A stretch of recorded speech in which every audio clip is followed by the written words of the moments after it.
What is up, guys? How you doing? Today we're going to be taking a look at the Microsoft Lumia 950XL. It has a 5.7-inch display, 20 megapixel camera, Snapdragon 810, 32GB of storage and 3GB RAM for 320 quid. Pretty decent, right? Let's find out. So starting off with something like the battery, it actually has a 3320 mAh battery. It's removable, as you can tell by the way I'm holding it in my hand. And though it doesn't last as long as I'd like, it's still kind of decent, and it has the advantage of being removable, so it's infinitely quicker to charge than anything else, because you think about it, you just kind of take it out and then put it back, put a new one in, and that's it, it's fully charged. Magical, right? Now on the back you might have noticed it said the minimum is 3270, it does depend, but it is 3340 milliamp hours. The camera on the back is 20 megapixels, as I mentioned, and it has this tritone flash, which means you get lots of light in your pictures, which you will need because at 20 megapixels each one draws in very little light, so in low light situations the camera's a bit but if there's a lot of light it's fine.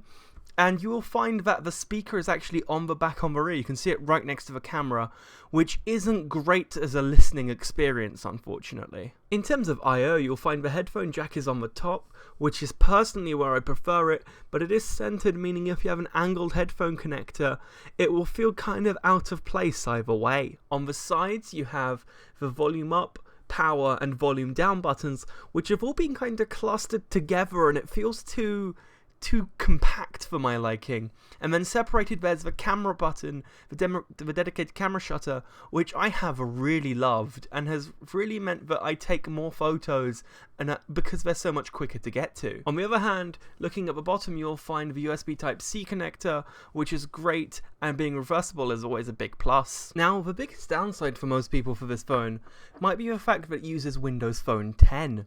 Now, personally, I actually really liked it. It was smooth, it ran well, I really liked the layout of it, and it felt really well constructed. Gaming, on the other hand, was a bit of a mixed bag. It depended on how good the port was as opposed to how good the device itself is. Games like Crossy Road worked fine, and games that were built by Microsoft or ported over by Microsoft worked fine as well. Things like Cut the Rope, as you can see me playing here. HD games worked perfectly fine with no frame dropping whatsoever. On the other hand, I played Tiki Taka Soccer, and I found that that game lagged a lot, like an ungodly amount. It was really hard to play, and it wasn't even as demanding as some of the other titles I tried. It just seems that it depends on the quality of the transfer over to Windows Phone 10 as opposed to the game itself. The second biggest issue with Windows Phone 10 used to be the lack of apps. And it has to be said, it's getting a lot better. Things like Facebook are built in, and then there's WhatsApp and Twitter and Fitbit. You do have to be careful though, because it depends. Things like Snapchat still aren't there. And a lot of things have knockoffs, but aren't the real deal. Things like YouTube don't exist, and there aren't any Google apps outside of Google Search. And it also depends on your bank. Things like Barclays are there, but HSBC, my bank, didn't have an app at all. BBC Sport is there, but BBC News is not, for example. And there are things like fake Netflix apps. Now, if you're the kind of person who focuses on benchmarks, this is for you. It got 66,189 on Antutu, which degraded over time, so it actually started off higher, and this is after running the test a couple of times. You can see the 950, which is roughly where the 950XL should have been, and is just under the Google Nexus 6 and just above the LG G4.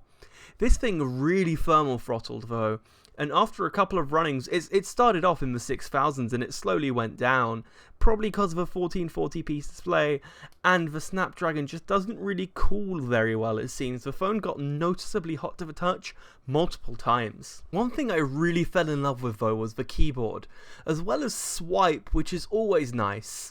It had that little trackball thing that you used to see on old laptops, so that you could individually go between keys and just kind of press. If you hold it, it would go through multiple keys, and you could either press and like sort of slide it over once to go between one key, and you wouldn't have to tap the word you're looking for multiple times. There were issues with updating though, something that I mentioned in the 5 things I hate about this phone, which is ironic because the update was supposed to fix this issue in particular to do with broken updates. But hey, it happens, I guess. Overall, it's actually a pretty decent phone.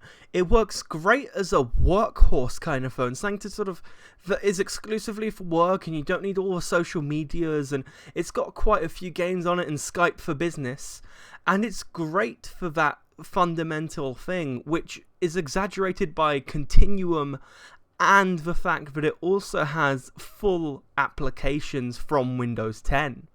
At £320, it's up to you whether or not you think it's worth the money, but it is quite a bit of hardware for that price, so make sure to take a look into it, because Windows Phone 10 is no longer as bad as it used to be. Anyway guys, thanks for watching. Make sure to click the video on the left if you want to see the 5 things I loved about this phone, and make sure to click on the video on the right if you want to see the 5 things I hated about this phone.